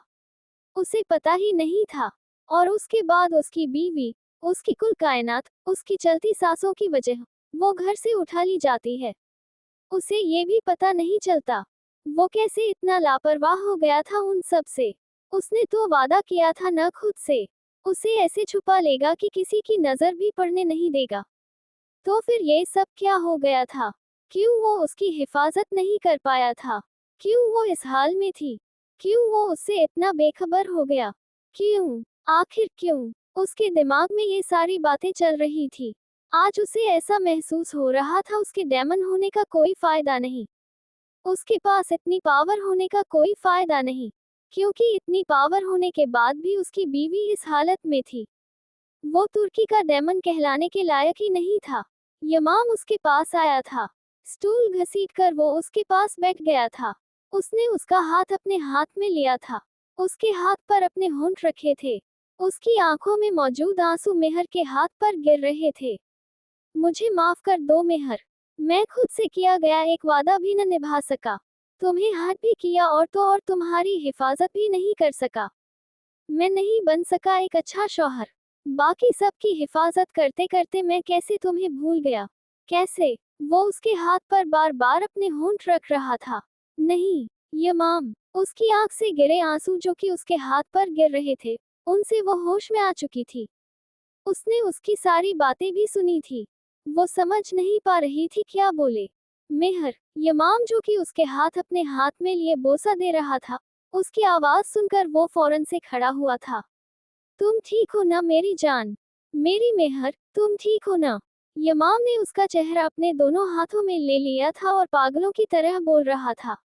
यमाम, वैसे तो मैं ठीक हूँ लेकिन वो ऐसा महसूस कर रही थी जैसे उसका वजूद पत्थर का बन चुका है, क्योंकि उससे कोई हरकत नहीं हो पा रही थी। लेकिन क्या मेहर, बोलो ना प्लीज बोलो कि तुम बिल्कुल ठीक हो। ये लेकिन वेकिन क्यों कह रही हो मेरी जान? यमाम, मुझसे हिला नहीं जा रहा।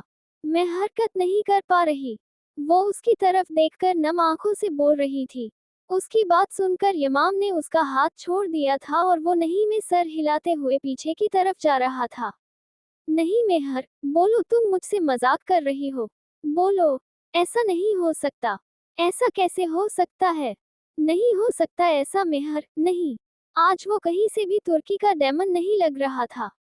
आज वो मोहब्बत में हारा हुआ शख्स लग रहा था जो अपनी बीवी की हिफाजत नहीं कर सका था। यमाम, आप कहाँ जा रहे हैं? यमाम, मेहर उसे पीछे की तरफ जाता देखकर रोते हुए कह रही थी। वो सच में खुद को बिल्कुल ही बेबस महसूस कर रही थी। मेहर मेरी जान। अगले ही पल वो उसके पास आकर उसका हाथ पकड़कर अपने लब उसके हाथ पर रखता है। यमाम, मैं क्यों नहीं कर पा रही हरकत? मुझे ऐसा क्यों महसूस हो रहा है मेरा वजूद पत्थर का हो गया हो? वो यमाम को देखकर उससे सवाल कर रही थी। मेरा बच्चा, आप कुछ मत सोचो। कुछ भी नहीं और आप हरकत करोगे मेरी शहजादी, मेरी जान। यमाम ने उसके चेहरे पर अपने होंठ रखे थे। लेकिन यमाम, हुआ क्या है? मुझे बताएं ना, मैं यहाँ क्यों हूँ? बोले न यमाम। और ये मेरे वजूद पर निशान कैसे हैं? मेहर ने उन लाल निशानात के बारे में पूछा था जो कि उसके वजूद पर जहर की वजह से बने थे। मेरी जान, मेरी मेहर, कुछ भी न सोचो। तुम्हारा यमाम तुम्हें बिल्कुल ठीक करेगा। यमाम ने उसके माथे पर एक बार फिर से अपने होंठ रखे थे। वो बदला लेगा और ऐसा बदला लेगा कि कासिम की रूह तक कांप जाएगी। उसकी वजह से उसकी बीवी इस हाल में थी।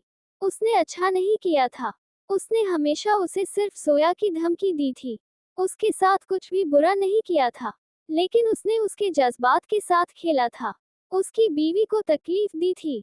वो जो नर्म गोशा अपने दिल में रखे बैठा था, उसके लिए सिर्फ और सिर्फ इसलिए कि वो उसका भाई है। आज उसकी इस हरकत की वजह से वो भी खत्म हो गया था। उसने उसकी जिंदगी के साथ खेला था। अब डेमन उसकी जिंदगी अपने हाथों से लिखेगा। आपने जो करना है करें। जितने पैसे आपको चाहिए मैं दूंगा। बस मुझे मेरी बीवी चाहिए। डॉक्टर के केबिन में बैठा यमाम उनसे गुस्से से कह रहा था, सर, मैं समझ रहा हूँ आपके जज्बात, लेकिन हम अपनी तरफ से कोशिश। अभी वो बात कर रहा था कि यमाम खड़ा हो गया। मुझे तुम्हारी कोई फजूल बकवास नहीं सुननी। जो करना है करो। जहाँ से डॉक्टर बुलाने हैं बुलाओ। जितने पैसे बोलोगे उससे दोगुना दूंगा। लेकिन मेरी बीवी बिल्कुल ठीक होनी चाहिए। यमाम ने अपने दोनों हाथ टेबल पर रखकर गुस्से से कहा था। उसकी आंखें गुस्से से सुर्ख हो रही थी। मेरी बातों को सीरियस लेकर काम करना डॉक्टर। तुम्हारे पास सिर्फ 24 घंटे हैं मेरी मेहर को ठीक करने के लिए। अगर तुम न कर पाए तो मैं तुम्हें जरूर ठीक कर दूंगा। यमाम ने दोबारा से बैठते हुए कहा था। आपके ऐसे लहजे पर मैं पुलिस में भी जा सकता हूँ मिस्टर यमाम काज़मी। डॉक्टर को उसका ऐसा रवैया बिल्कुल भी पसंद नहीं आया था, इसलिए उसने उसकी तरफ देखते हुए कहा, शौक से, बल्कि अभी जाओ। लेकिन इससे पहले, यमाम ने खामोश होकर उसकी तरफ देखा था। लेकिन इससे पहले ये जान लो कि तुम्हारे सामने तुर्की का डेमन है। तुम कुछ भी नहीं कर सकते। कुछ भी नहीं। तो बेहतर यही है कि मेरी बात मानो। जो कहा है वो करो। न कि इधर उधर कुछ करने की कोशिश करो। यमाम की बात पर डॉक्टर हैरानी से उसकी तरफ देख रहा था, क्योंकि तुर्की के डेमन के बारे में कौन नहीं जानता था। अपना काम निकलवाने के लिए तुम ये कह रहे हो? डॉक्टर ने खुद को नॉर्मल रखने की कोशिश करते हुए कहा, जैसा तुम्हें लगे। अगर कहो तो तुम्हारे सामने ही एक खून कर दूं। यमाम ने कलर उसके सामने करते हुए कहा था, लगता है तुम्हें तुम्हारी जान नहीं प्यारी। यमाम अभी बोल ही रहा था कि उस डॉक्टर ने बोलना शुरू किया, नहीं नहीं, मैं सब करूंगा। आपकी वाइफ को मैं ठीक करूंगा। अपनी पूरी कोशिश करूंगा, लेकिन प्लीज तुम मेरी जान न लेना। डॉक्टर उसके सामने डरते हुए कह रहा था, ठीक है, जल्दी मुझे मेरी बीवी बिल्कुल ठीक चाहिए। यमाम ये कहकर खड़ा हो गया था और वहां से चला गया था, जबकि डॉक्टर को एक्ट में भी पसीने आ रहे थे।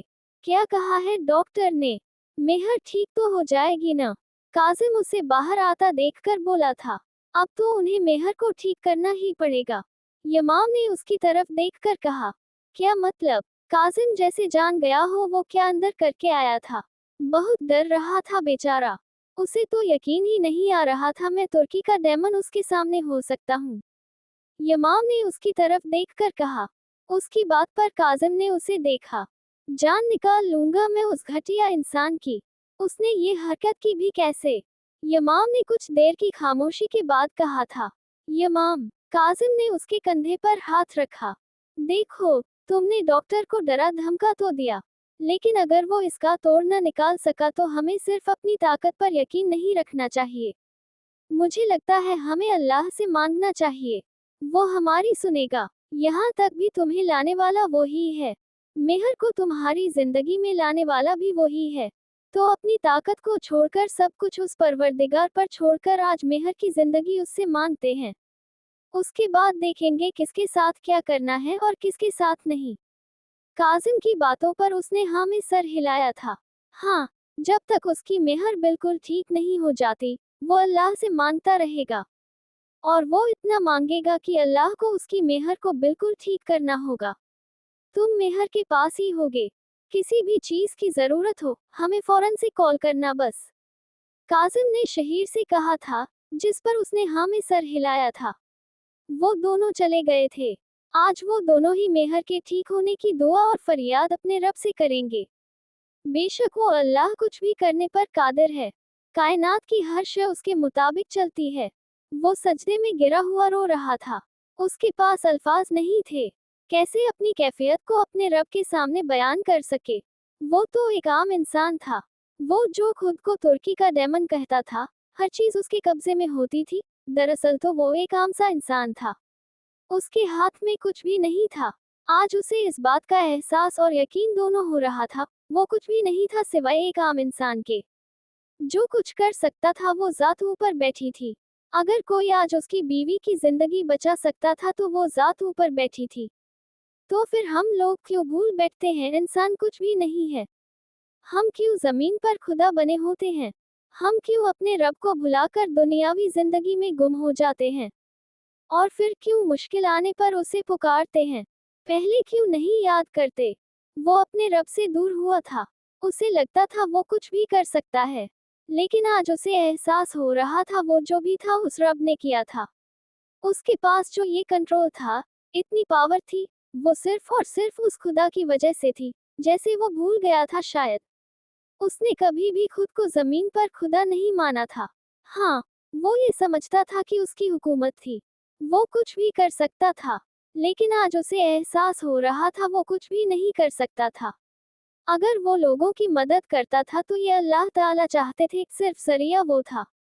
आज उसके परवरदिगार ने उसे आजमाइश में मुब्तला किया था। उसकी सबसे प्यारी चीज की आजमाइश थी, और वो अपने रब के पास हाजिर हुआ था। वो भी बेशक खुदगर्ज ही था। वो रो रहा था अपने रब के आगे। उससे अपनी बीवी की जिंदगी की फरियाद कर रहा था। अब देखा ये जाएगा उसका रब उसकी फरियाद सुनता है। ये जैसे वो अपने रब को भुला बैठा था, वैसे ही उसका रब भी उसे भूल जाएगा, या फिर उसकी फरियाद सुन ली जाएगी। क्योंकि बेशक वो जात पाक है और 70 माओं से ज्यादा मोहब्बत करने वाला है अपने बंदे से। काजिम भी अपने रब से अपनी बहन की जिंदगी मांग रहा था। जिंदगी तो उस परवरदिगार ने दे दी थी, लेकिन एक खूबसूरत जिंदगी जो उसकी पहले थी कुछ दिन पहले। या अल्लाह, तू तो जानता है न इस मासूम ने बहुत कुछ बर्दाश्त किया है। तू उसके लिए आसानी कर मेरे परवरदिगार। इस जहर का असर खत्म करके उसे बिल्कुल पहले जैसा कर दे। तूने उसकी जिंदगी में बहुत सी आजमाइशें डाली हैं, वो सब उसने बर्दाश्त की हैं, लेकिन अब मजीद उसे किसी आजमाइश में मुब्तला न करना मेरे परवरदिगार। तू मेरी बहन को ठीक कर दे बिल्कुल पहले जैसा। उसकी नज़र यमाम पर भी थी जो ना जाने कब से सजदे में गिरा हुआ था। कब उसने इस शख्स को ऐसे देखा था। हाँ, वो अपने परवरदिगार की बारगाह में था, लेकिन एक औरत के लिए। वो औरत जो उसकी थी, उसकी जिंदगी थी, जिसमें उसकी सांसें बसती थी।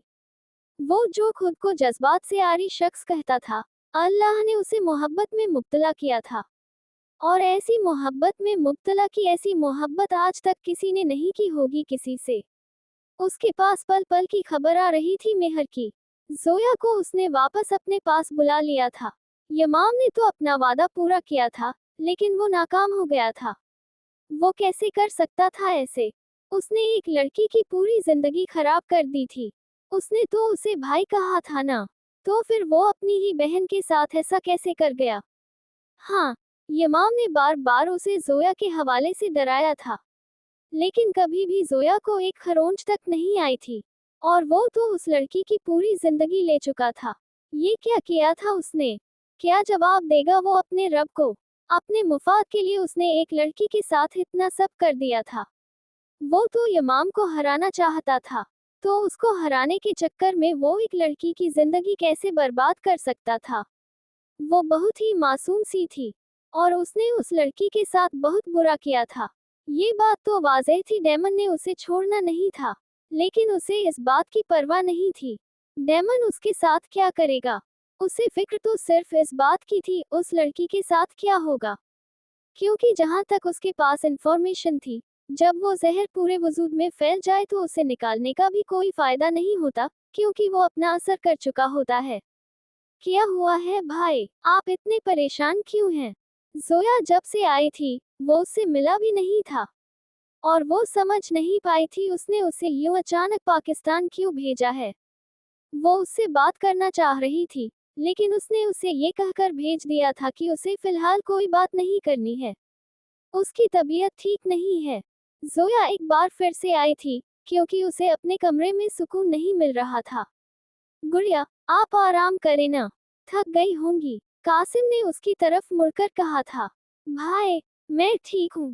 आप बताएं क्या हुआ है? मैं जब से आई हूँ तब से आप परेशान हैं। और तो और आपने मुझे ये भी नहीं बताया कि आपने मुझे पाकिस्तान क्यों भेजा था, और वो भी यूं अचानक। फिर यूं अचानक से बुला भी लिया। जोया ने परेशान होते हुए कहा था। कुछ नहीं मेरी शहजादी, आपके भाई को एक मिशन मुकम्मल करना था, जिसके लिए मैं नहीं चाहता था किसी को भी आपका पता चले। बस, और फिर जब वो हो गया तो मैंने अपनी गुड़िया को बुला लिया। कासिम ने हल्का सा मुस्कुराकर कहा था। अगर वो हो गया है तो आप परेशान क्यों हैं? जोया ने उसकी तरफ देखकर कहा। नहीं मेरी गुड़िया, मैं परेशान नहीं हूँ। बस वो कासिम को समझ नहीं आ रहा था उससे क्या कहे, लेकिन उसका खामोश रहना बेहतर था। क्या वो भाई, आप मुझे बता सकते हैं? जोया ने उसका हाथ पकड़ लिया था। कासिम ने उसे अपने साथ लगाया था। मेरी गुड़िया, मेरा काम तो आपको पता है क्या है। जनरल हूँ, मसले मसाइल पर जाते हैं, लेकिन मैं अपनी वजह से अपनी गुड़िया को परेशान नहीं कर सकता। बस इतनी सी बात है और कुछ नहीं। कासिम ने मुस्कुराकर उसे अपने साथ लगाए हुए कहा था। पक्का? जोया ने चेहरा उठाकर उसकी तरफ देखते हुए कहा। पक्का मेरी गुड़िया, यही बात है। कासिम ने मुस्कुराकर कहा तो वो भी मुस्कुराई थी। वो उसे अपने साथ लगाए खड़ा था। अचानक ही उसकी मुस्कुराहट गायब हो गई थी। वो लड़की भी तो सिर्फ 18 साल की मासूम थी जिसके साथ वो इतना सब कर चुका था।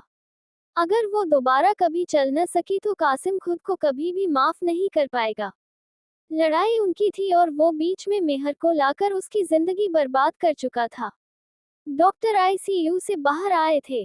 शहीर बाहर ही खड़ा था। वो फौरन से डॉक्टर के पास आया था। हमने जहर का तोड़ निकाल लिया है और मिसेज यमाम काजमी की वाइफ को दे दिया है। कुछ ही देर में उनको होश आ जाएगा, और उम्मीद अब यही है कि वो बिल्कुल ठीक हों। शहीर को देखकर डॉक्टर ने कहा था, जिस पर शहीर ने ऊपर की तरफ देखते हुए अल्लाह का शुक्र अदा किया था।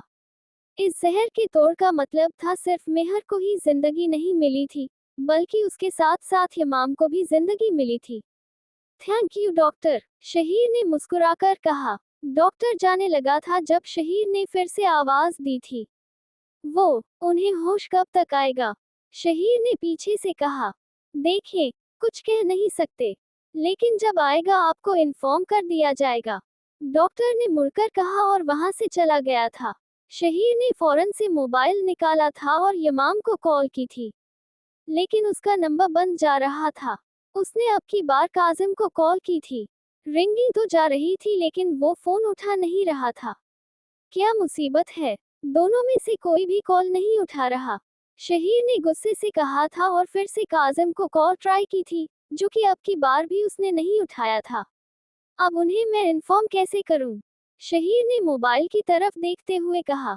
तभी काजिम की कॉल आई थी। उसने फौरन से कॉल उठाई थी। हाँ बोलो, क्या हुआ है? काजिम ने कॉल उठाते साथ ही कहा था। जहर का तोड़ मिल गया है। डॉक्टर्स ने मेहर को दे भी दिया है।